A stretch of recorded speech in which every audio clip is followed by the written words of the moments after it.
या देवी सर्वभूतेषु माँ चंद्रघंटा रूपेण संस्थिता। नमस्तस्यै नमस्तस्यै नमस्तस्यै नमो नमः। जय माता दी दोस्तों, आप सभी को नवरात्रि के तीसरे दिन की हार्दिक शुभकामनाएं। आज की इस वीडियो में आप जानेंगे माँ चंद्रघंटा की व्रत कथा। प्रिय भक्तगणों, आज चैत्र नवरात्रि का तीसरा दिन है और चैत्र मास शुक्ल पक्ष की तृतीया तिथि है। आज का दिन माता चंद्रघंटा को समर्पित है। आज के दिन माता चंद्रघंटा की कथा का श्रवण करने से शारीरिक व मानसिक कष्टों से मुक्ति मिलती है। नवरात्रि के तीसरे दिन माँ चंद्रघंटा की पूजा करते हैं। माता के मस्तक पर घंटे के आकार का चंद्र बना हुआ है, इसलिए माता का नाम चंद्रघंटा पड़ा है। इनके स्वरूप जान लेते हैं। तो माँ के शरीर का रंग स्वर्ण के समान चमकीला है। इनके 3 नेत्र हैं, 10 हाथ हैं। इनके कर गदा, धनुष बाण, खड़ग, त्रिशूल और अतिसार लिए हुए हैं। अग्नि चक्र वर्ण वाली है, ध्यान से जगमगाने वाली है, तिमयी है। यह सिंह के आसन पर अरुण है तथा युद्ध में लड़ने के लिए अमुक रहते हैं। माँ की कृपा से साधक की समस्त बाधाएं और परेशानियां दूर होती हैं, सभी कष्ट दूर हो जाते हैं। देवी की कृपा से जातक पराक्रमी और निर्भय होता है। देवी माँ चंद्रघंटा का मूल मंत्र है ओम चंद्रघंटा देवी नमः। तो आज मैं आप सबको सुना रही हूँ चैत्र नवरात्रि में सुनी जाने वाली माँ चंद्रघंटा की बड़ी ही दुर्लभ तथा पौराणिक कथा। तो आप सभी भक्तगण इस कथाओं को बड़ी ही श्रद्धा और प्रसन्नचित्त मन से अवश्य सुनिएगा। कथाओं के अनुसार माँ दुर्गा का पहला रूप माँ शैलपुत्री और दूसरा माँ ब्रह्मचारिणी स्वरूप जो भगवान शंकर को प्राप्त करने के लिए माना जाता है। जब माँ ब्रह्मचारिणी भगवान शंकर को पति के रूप में प्राप्त कर लेती हैं, तब वह आदि शक्ति के रूप में प्रकट होती हैं और चंद्रघंटा बन जाती हैं। माँ दुर्गा ने माँ चंद्रघंटा का अवतार तब लिया था जब संसार में दैत्यों का आतंक बढ़ने लगा था। साथ ही उस समय महिषासुर का भयंकर युद्ध देवताओं से चल रहा था। महिषासुर देवराज इंद्र का सिंहासन प्राप्त करना चाहता था। वह स्वर्गलोक पर राज्य करने की इच्छा पूरी करने के लिए युद्ध कर रहा था। एक दूसरी कथा के अनुसार देवी पार्वती अपनी कठोर तपस्या से भगवान शिव को वापस जीतने के बाद राजा हिमामन के महल में लौट आईं। राजा हिमामन और देवी मैनावती अपनी पुत्री को अपनी तपस्या में सफल देखकर बहुत ही प्रसन्न होते हैं। शिव और माता पार्वती के विवाह का दिन आ गया। सभी देवता इस बात से बहुत प्रसन्न थे कि उनके भगवान का विवाह हो रहा है। भगवान शिव के सभी गण उनकी बारात के साथ राजा हिमामन के महल में गए। वह बहुत भोलेनाथ हैं। उनका नाम ही शिव है, जो शुभता को धारण करते हैं। उन्हें बाहरी दिखावे और औपचारिकताओं की पालन की क्या परवाह है। वह जैसे थे वैसे ही विवाह के लिए आगे बढ़े। बासुकी और कच्छप जैसे सबसे भयानक सांपों के साथ उनकी माला, कंगन, कमरबंद और बालियां थी। उनके बाल उलझे हुए थे। उनका पूरा शरीर शमशान की राख से ढका हुआ था। उन्होंने अपने 5 सिर प्रकट किए। वह प्रभावशाली, उग्र और तीव्र दिख रहे थे। वह बारात में राजस्वी घोड़ों पर सवार अन्य लोगों के विपरीत एक बैल पर सवार होकर आए थे। नैना देवी माता पार्वती की माँ, जो अपने दामाद पर नजर डालने की उम्मीद से प्रतीक्षा कर रही थी, जिसके लिए उनकी बेटी ने इतनी कठोर तपस्या की थी, भगवान शिव के प्रकट होने पर हैरान और निराश हो गईं। उनका रूप न केवल अरुचित था, बल्कि अत्यंत अनियंत्रित और विचित्र रूप से घिरे हुए थे। भूत प्रेत और पिशाच बम बम भोले के नारों से वातावरण को गुंजायमान कर रहे थे। भूत पिशाच, साधु और अघोरी बारात में शामिल हुए। गण इतने उत्साहित थे कि उनकी मर्यादा के लिए कोई जगह ही नहीं थी। उनकी खुशी स्पष्ट थी, लेकिन यह किसी भी तरह से कोई सुंदर या सुखद दृश्य नहीं था।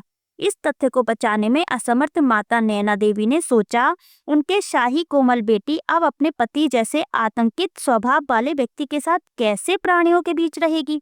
नैना देवी अजीत हो गईं।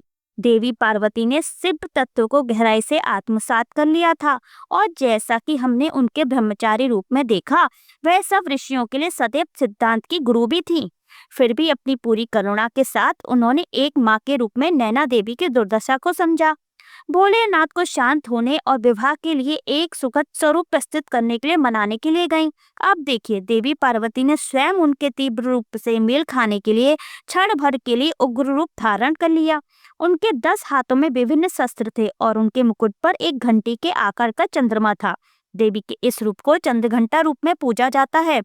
माँ के इस रूप ने भगवान शिव के रौद्र रूप को शांत किया और उनके उपद्रवी ग्रहण को बस में किया। चंद्रघंटा के उग्र और तपस्वी रूप को मानते हुए माँ ने शिव के सौम्य रूप धारण करने का आग्रह किया। जिस पर वह तत्पश्चात सहमत हो गए। उनके अनुरोध पर शिव जी ने अपना भयानक रूप त्याग दिया और भगवान विष्णु को सबसे आकर्षक दूल्हे के रूप में उनका श्रृंगार करने दिया। भगवान शिव को इस रूप में चंद्रशेखर या सुंदेश्वर के नाम से भी जाना जाता है। देवी पार्वती ने शिव जी के प्रति अपना प्रेम दिखाने के लिए, जिनकी जटाओं पर हमेशा आधा चंद्रमा रहता है, अपने माथे पर आधा चंद्रमा सजाया। भव्य विवाह के बाद देवी पार्वती एक साल ही नई दुल्हन के रूप में भगवान शिव के साथ गईं। भगवान शिव अभी भी ध्यान में डूबे हुए थे और देवी पार्वती एक बार फिर हर दिन उनकी गुफा को साफ करती और उनकी सभी जरूरतों का प्रेम से ख्याल रखती थी।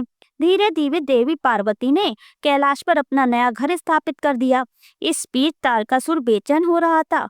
अब तो शिव और उनकी शक्ति एकजुट हो गए थे, इसलिए तारकासुर भयभीत था। उसने नवविवाहितों के जीवन में सौहार्द को बाधित करने के लिए एक दुष्ट चमगादड़ राक्षस जटुकासुर को भेजा। जबकि भगवान शिव घोर तपस्या में लीन थे और माता पार्वती अपने घर के कामकाज में व्यस्त थीं। जटुकासुर पूरी चमगादड़ सेना के साथ कैलाश पहुंचा। जटुकासुर और उसकी चमगादड़ सेना ने आकाश को केवल अपने पंखों से ढक लिया। उन्होंने मां पार्वती के नव सजाए घर को उजाड़ना शुरू कर दिया। अभी भी एक संकोची दुल्हन और राक्षसों और असुरों के तरीकों में मां पार्वती ने शक्तिशाली नंदी की मदद लेने का फैसला किया, लेकिन नंदी जी कहीं नहीं मिली।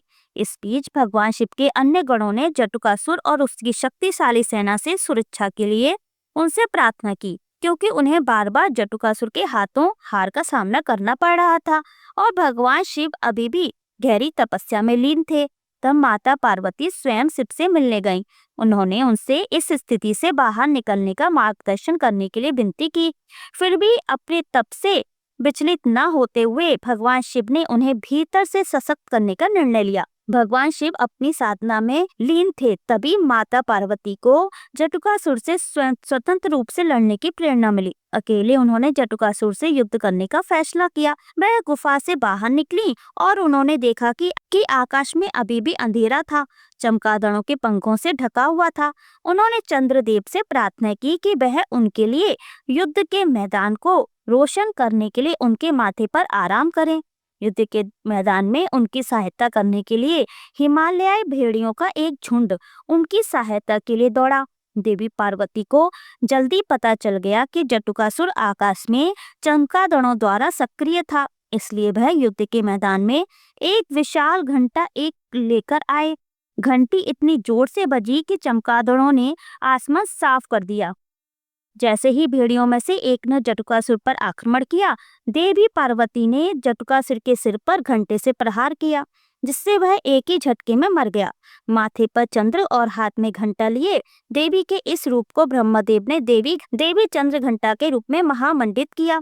प्रिय दर्शकों, यह कथा इस बात का प्रतीक है कि अपने अंदर की शक्ति को पहचानने के लिए हमें देवी प्रेरणा की आवश्यकता है। जैसे कि भगवान शिव ने माता पार्वती को बताया, चंद्र घंटा के रूप में युद्ध करके पास मौजूद अपार शक्ति का एहसास कराने के लिए घंटे के आकार का अर्ध चंद्र से सुशोभित सुनहरे रंग वाली और 10 भुजाओं वाली वह सुनहरे शेर पर सवार हैं। 8 कोमल हाथों में त्रिशूल, गदा, तीर, धनुष, तलवार, कमल, घंटी, एक रुद्राक्ष माला और कमंडल युक्त पानी का बर्तन है, जबकि उनका एक हाथ अभय मुद्रा, भय को दूर करने वाली मुद्रा में है।